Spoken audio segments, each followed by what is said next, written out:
গিরিশচন্দ্র অনুরোধ করে বললেন, ভাই, তুমি ঠাকুরের একটা জীবন লেখো। স্বামীজি হাত জোড় করে গিরিশচন্দ্রকে বলেছিলেন, ঝিসি, তুমি আর যে কোনো আদেশ করো, আমি করব, কিন্তু এই আদেশ করো না, ও আমি পারবো না। শেষকালে কি শিব গড়তে বানর করবো? নরঋষি স্বামী বিবেকানন্দ তাঁর অপারগতা প্রকাশ করছেন। ঠাকুর সত্যি সত্যি আমাদের বুদ্ধি অদম্য। পুষ্পদান্তের শিবমহিমা স্তোত্রে আছে, আশীত গিরিশনম স্যাৎ অজ্জ্বলম সিন্ধুপাত্রে সুরতরুবর শাখা লেখনি পত্র মূলি লিখতে यदि भेदवा शारदा सर्वकालम तदविप्लव गौणामीश पारम नयाति। নীল পাহাড় যদি কালি হয়, সমুদ্র যদি দল হয়, পারিজাত গাছের শ্রেষ্ঠ শাখা যদি হয় কলম, আর পৃথিবী যদি হয় কাগজ, এবং সেই কাগজে যদি স্বয়ং বাগদেবী সরস্বতী অনন্তকাল ধরে লিখে চলেন, তবু ঈশ্বর, তোমার গুণ বর্ণনা করা শেষ করা যাবে না। মথুরবাবু একবার বলেছিলেন, ঈশ্বর কি আর যা খুশি তাই করতে পারেন? তাকেও তার আইন মেনে চলতে হয়। ঠাকুর বলছেন, যার আইন তিনি সেই আইন ভাঙতে পারেন। মথুরবাবু বলছেন, তা হতে পারে না। লাল ফুলের গাছে কখনো সাদা ফুল ফুটতে পারে? তারপর দিন দেখা গেল একটা লাল জবা ফুলের গাছে একটা সাদা ফুল ফুটেছে। এই কুদরত রঙ্গ বেরঙ্গী ভগবানের লীলা। এই লীলাময় ভগবানই অবতীর্ণ হয়েছিলেন শ্রীরামকৃষ্ণ অবতারে। কাশীপুরে বাগান বাড়িতে তখন বেলা 7:30 হবে। নরেন্দ্র, রাখাল, কালী, মাস্টার প্রভৃতির সঙ্গে আস্তে আস্তে কখনো বা ইশারা করে কথা বলছেন। ঠাকুরের পূর্বরাত্রির দেহের অবস্থা স্মরণ করে ভক্তেরা বিশাল গম্ভীর হয়ে চুপ করে বসে আছেন। শ্রীরামকৃষ্ণ নরেন্দ্রকে বলছেন, এর ভিতর দুটি আছে, একটি তিনি আর একটি ভক্ত হয়ে আছে। তারই হাত ভেঙেছিল, তারই অসুখ করেছে, বুঝেছ? ভক্তেরা অপেক্ষা করছেন আবার কি বলেন শ্রীরামকৃষ্ণ। কারেই বা বলবো, এই বা বুঝবে। কিয়ৎক্ষণ পরে ঠাকুর আবার কথা বলছেন। তিনি মানুষ হয়ে অবতার হয়ে ভক্তদের সঙ্গে আসেন। ভক্তেরা তাঁরই সঙ্গে আবার চলে যায়। রাখাল, তাই আমাদের আপনি যেন ফেলে না যান। ঠাকুর মৃদু মৃদু হাসছেন, বলছেন, বাউলের দল হঠাৎ এলো, নাচলে, গান গাইলে, আবার হঠাৎ চলে গেল। এলো গেল, কেউ ছিললে না। ঠাকুরের ও সকলের ঈশ্বর ভাষ্য। কিয়ৎক্ষণ পর ঠাকুর আবার বলছেন, দেহ ধারণ করলে কষ্ট আছে, একবার বলি, আর যেন আসতে না হয়। তবে কি একটা কথা আছে, নিমন্ত্রণ খেয়ে খেয়ে আর বাড়ির কড়াইয়ের ডাল ভাত ভালো লাগে না। আর যে দেহ ধারণ করা, এটি ভক্তের জন্য। ভগবান তো ভক্ত হয়েছেন, ভক্তদের সঙ্গে আনন্দ করবেন বলে নিজের ভক্তি সাধনা দেখিয়ে ভক্তদের বোঝাতে চাইছেন ভক্তির পথ, আর কিছু চায় না। শুধু একটা বাসনা, ভক্ত সঙ্গ করবে। মার কাছে প্রার্থনা করেছিলেন, রসে বসে রাখিস আমাকে, শুকনো সাধু করিসনি। আনন্দ রূপে ভক্ত সঙ্গ করব। শ্রীরামকৃষ্ণ আনন্দময় পুরুষ, আনন্দ ঘন তিনি ভক্ত হয়ে জগদম্বার সঙ্গে আনন্দ করছেন, আবার ভক্তদের সঙ্গে আনন্দের হাট বসাচ্ছেন। শ্রীরামকৃষ্ণ বলছেন, এর মধ্যে দুটি আছেন, ভক্ত আর ভগবান। একটি সামাজিক বিশৃঙ্খলার সময়, যখন মানুষ তার শাশ্বত যেসব মূল্যবোধ সেগুলো হারিয়ে ফেলে, স্বস্বরূপ সম্বন্ধে আত্মবিস্মৃতি মানুষকে গ্রাস করে, মানুষ তার দৈব সত্তাকে হারিয়ে ফেলে, তখন ভগবান স্বয়ং আবির্ভূত হয় মানুষ হয়ে, মানুষকে পথ দেখাতে। আমাদের মতো তিনি চলেন ফেরেন, আমাদের মতো শোক তাপ ব্যাধি যন্ত্রণা সহ্য করেন।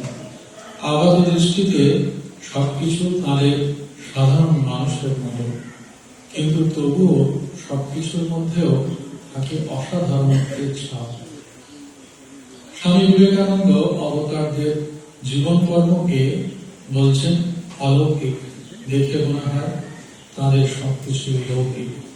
আবার তার মধ্যেও অনেক কিছুই থাকে যা মনে হয় অলৌকিক। অবতারের অলৌকিকত্ব সম্বন্ধে আমরা মনে করি শ্রীরামচন্দ্রের হরধনুভঙ্গ বা রাবণ বধ বা কালীর দমন অথবা কংসবধ, এগুলো ঈশ্বরাবতারের কোন মৌলিক উদ্দেশ্যই অন্তত নরলীলায় অবতারের উদ্দেশ্য নয়। রামচন্দ্র লঙ্কায় রাবণ বধ করলেন, পৃথিবীতে অশুভ শক্তির বিনাশ ঘটল, মানুষ শান্তি পেল। এতে রামচন্দ্রের মহিমা কিছু বাড়ায় না, কিন্তু তার মতো বিরাট অবতার পুরুষ যখন পিতৃসত্য রক্ষার জন্য বনে গেলেন, অথবা ভাই লক্ষণের জন্য, বন্ধু সুগ্রীবের জন্য, এমনকি পত্নী সীতাদেবীর উদ্ধারের জন্য যে মানবিক অন্তরঙ্গতার পরিচয় দেন, সেই স্বার্থহীন লোকশিক্ষা তথা সেই অন্তরঙ্গতায় রাম অবতারের স্থায়ী ভাব। চিরায়ত মহিমা যা তাকে মর্যাদা পুরুষোত্তমে প্রতিষ্ঠিত করেছে। অবতার তত্ত্বের মূলে দ্বৈতবাদ, একদিকে ভগবান, অপরদিকে ভক্ত। ভক্তের ভক্তি আকর্ষণে নিরাকার ব্রহ্ম আকার ধারণ করে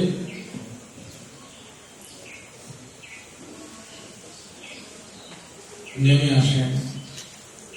ভক্ত আর ভগবানের সম্পর্ক অতি ঘনিষ্ঠ। ঠাকুর যেমন বলতেন, প্রথম ভগবান চুম্বক হয়ে ভক্তকে টানেন, পরে ভক্ত চুম্বক হয়ে ভগবানকে আকর্ষণ করেন। ভক্ত রূপ পানাহারে তপস্যা করছেন, আর শ্রীকৃষ্ণ গ্রাম্য বালকের বেশে এসে তাকে দুধ দিয়ে যাচ্ছেন। ভক্ত চায় ভগবানকে, তার জন্য তার প্রাণের আরতি। ভগবানও চান ভক্তকে, তার জন্য তার প্রাণের ব্যাকুলতা। ভগবান ভক্তবৎসল, তিনি নিজে এসে ভক্তের মুক্তির পথে যত বাধা আছে দূর করে দেন। সর্বতভাবে তিনি ভক্তকে পালন করেন, তার মনের যত আকাঙ্ক্ষা পূর্ণ করে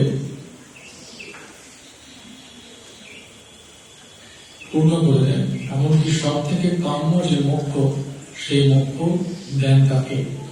ভগবানের দিকে একটু এগোলে ভগবান নিজের মনের সব মলিনতা দূর করে দেন, ভেতরের পায়ে সব বাধা দূর করে দেন। তিনি রস, ভক্ত রসিক, সে রস পান করে।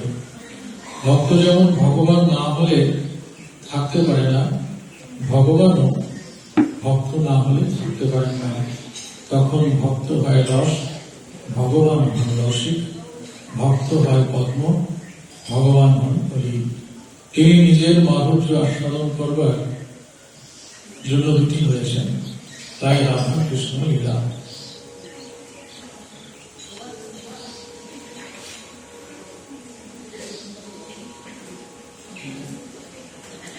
শরৎচন্দ্র চক্রবর্তীর কাছে স্বামী বিবেকানন্দ বলছেন, তিনি যখন তার সন্ন্যাসী ছেলেদের বিশেষভাবে উপদেশ দিতেন, তখন অনেক সময়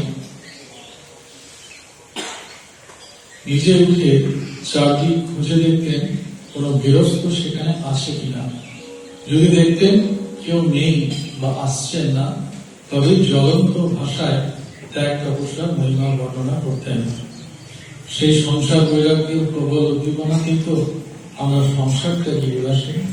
স্বামীজি বলতেন, ঠাকুর ত্যাগের বাদশাহ। ভক্ত শ্রীরামকৃষ্ণ গৃহস্থদের উদ্দেশ্যে বলেছেন, কিন্তু কি ভোগ সংসার করবে? কামিল কাঞ্চন ভোগ, সে তো ক্ষণিক আনন্দ, এই আছে এই নাই। প্রায় মেঘ ও বর্ষা লেগেই আছে, সূর্য দেখা যায় না।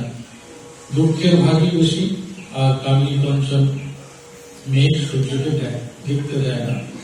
ভগবান শ্রীরামকৃষ্ণ আপন জীবনাচরণে উপদেশ দেখাচ্ছেন, বৈরাগ্যই তাকে লাভ করবার উপায়। সরৈশ্বর্য সম্পন্ন ভগবান অবতীর্ণ হলেন শ্রীরামকৃষ্ণ অবতারে। রোমা রোনা লিখছেন, একমাত্র শ্রীরামকৃষ্ণ ঈশ্বরের সমস্ত ঐশ্বর্যকে আত্মসাৎ করে জগতের সঙ্গে নিজেকে উপস্থিত করেছিলেন। সকল নির্ঝর সকল নদীর যেখানে মিলন ঘটেছে, সেই বিধাতা সদৃশ মহানদীর মহাসংগমকে রামকৃষ্ণ যে কেবল নিজের মধ্যে অন্যদের চেয়ে পূর্ণতর রূপে ধারণা করেছিলেন তাই নয়, তিনি তাকে উপলব্ধিও করেছেন। এই পূর্ণ ব্রহ্মকে ত্যাগী সন্তান স্বামী বিজ্ঞানানন্দ বলছেন, ঠাকুর বড় দুষ্টু, সহজে ধরা দেন না। এই যে সন্তান স্নেহমাখা সুরে ভগবানকে বলছেন দুষ্টু, এটাই ভক্ত আর ভগবানের আটপৌরী সম্পর্ক। আটপৌরীর কাপড়ের কথা আমরা শুনেছি, সে কাপড় যা অষ্টপ্রহর বা 24 ঘন্টা করা যায়, ভগবানের সঙ্গে এরকম আটপৌরী সম্পর্ক পাঠাতে হবে। অর্থাৎ মনে করতে হবে সবসময় তিনি আছেন আমার সাথে। আবার মহারাজ বলছেন, ঠাকুর সহজে ধরা যায় না, এটি ভগবানের খাম খেয়াল। সাধন ভজন তপস্যা করে তাকে ধরা যায় না। কৃপা করে যদি তিনি ধরা দেন, তবেই তাকে লাভ করা যায়। গৌরাঙ্গ যদি কবিতে জন্ম নিতেন, তবে ভক্তের মানস পূর্ণতা কেমন করে হতো, কি করে সার্থক হতো দেহ ধারণের পূর্ণ। সবচেয়ে বড় কথা, তিনি তো আবির্ভূত হয়েছিলেন শ্রী রাধার মহিমা প্রচারের ব্রতধারী হয়ে, জানাতে রাধার প্রেম, বৃন্দাবন লীলার মাধুর্য আস্বাদ করবার চাতুরী বা কৌশল, যিনি কৌশল যেন তিনি আমাদের শিখিয়ে দিয়ে গেলেন। তিনি এসেছিলেন বলে বৃন্দাবনের গোপীদের ভাব ভক্তি ইত্যাদি আমরা বুঝতে পেরেছি। শ্রীরামকৃষ্ণ বলছেন, এর মধ্যে দুটি আছে, একটি ভক্ত আর একটি ভগবান। শ্রীরামকৃষ্ণ বলছেন, প্রেম ভক্তি শিখাবার জন্য ভগবান মানুষের ধারণ করে, দেহ ধারণ করে সময় সময় অবতীর্ণ হন। সত্যই তো, এই প্রেম ভক্তি শিখিবার জন্য ভগবান শ্রীরামকৃষ্ণ অবতীর্ণ হয়েছিলেন। সমস্ত ঐশ্বর্য গোপন করে ছদ্মবেশে রাজার মতো। প্রকট লীলার শেষ লগ্নে যখন তিনি অসুস্থ, তখন তার সঙ্গে ছদ্মবেশে দেখা করতে এসেছিলেন বিনোদিনী। ঠাকুর তাকে সাদরে গ্রহণ করছেন, কত কথা বলছেন তার সঙ্গে, কত রকম উপদেশ দিচ্ছেন, কত ভাবে আশীর্বাদ করছেন তাকে। অতি দুর্বল অক্ষম অসহায় এদের উদ্ধার করার জন্য তিনি, গলায় ক্যান্সার, কথা বলতে কষ্ট হয়, তাও তিনি কথা বলে যাচ্ছেন, ধর্ম প্রসঙ্গ করছেন। স্বামীর কথা থেকে জানা যায়, জীবনের অন্তিম লগ্নে শিষ্যদের নিষেধ সত্ত্বেও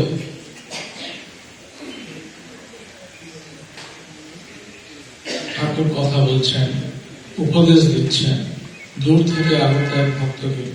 এই কথা বলার ফলে তিনি আরো অসুস্থ হয়ে পড়েন। দুঃখ করে বলছেন, শ্রী চৈতন্য পায়ে হেঁটে নাম বেরোতেন, আর আমার এমন শরীর, গাড়ি ছাড়া চলতে পারি না। ঠাকুর কি বিরোচ্ছেন, ধর্মলোক নয়, দেখাচ্ছেন মানব জীবনের সার্থকতার পথ। জোর করে ঈশ্বরকে পাওয়া যায়। ভগবত পথে চলে সংসার নির্বাহ করো। ভগবানের ভালোবাসা আর অপার করুণার কথা শোনাচ্ছেন। ঠাকুর এসেছিলেন, ঠাকুর কি শুধু রসগোল্লা খেতে এসেছিলেন? স্বামীজি বলছেন, চিরমধু প্রেম কথা। প্রকৃত অর্থে ভগবান শ্রীরামকৃষ্ণ এক প্রেমের উচ্ছল প্রবাহ চারিদিকে প্লাবিত করে ধেয়ে চলেছেন। কাউকে বাদ দেবেন না, কোনো ভেদাভেদ নেই, মাতুবার মুক্তি নেই, সবাইকে ভাসিয়ে নিয়ে চলেছেন অমৃত সাগরে মেলবার জন্য। প্রেম সিন্ধু ভগবান এক জায়গায় বলছেন, এই খোলটার মধ্যে সেই মা ছাড়া কিছুই নেই। মা অর্থাৎ জগৎমাতা, যিনি বিশ্ব ব্রহ্মাণ্ডের চালিকা শক্তি। স্বামীজির কথায় ভক্ত আর ভগবান শ্রীরামকৃষ্ণ পঠিত। यस्य वैयेन कीर्तिनं वयं च भुवनानि च রামকৃষ্ণম সদা বন্দে সর্বম স্বতন্ত্রম ঈশ্বরম। যার শক্তিতে আমাদের সমস্ত প্রতিষ্ঠ বিশ্ব চলাচলের সমস্ত সৃষ্টি জান থেকে তিনি গেলেন শ্রীরামকৃষ্ণ। এই শ্রীরামকৃষ্ণকে সর্বদা প্রণাম করি, কারণ তিনি মঙ্গল স্বরূপ। তিনি স্বতন্ত্র ঈশ্বর, স্বয়ং ঈশ্বর। দেবী সূর্য সহস্রস্য ভবেৎ যুগপথু বিদ্যা यदि भासा सदृश्य भासस्तस्य महात्मनः। শ্রীমদ্ ভগবদ গীতা। যদি আকাশে সহস্র সূর্যের প্রভাব একসাথে প্রকাশিত হয়, তবে তা সেই মহাত্মার তেজ প্রভাব সদৃশ হতে পারে। শ্রীরামকৃষ্ণার্পণমস্তু। ওম নিরঞ্জনম নিত্যমনন্ত রূপম ভক্তানুকম্পাবিগ্রহং বৈ ঈশাবতারম পরমেশ্বরিতম তম রামকৃষ্ণম শিরসা নমামঃ। জয় রামকৃষ্ণ।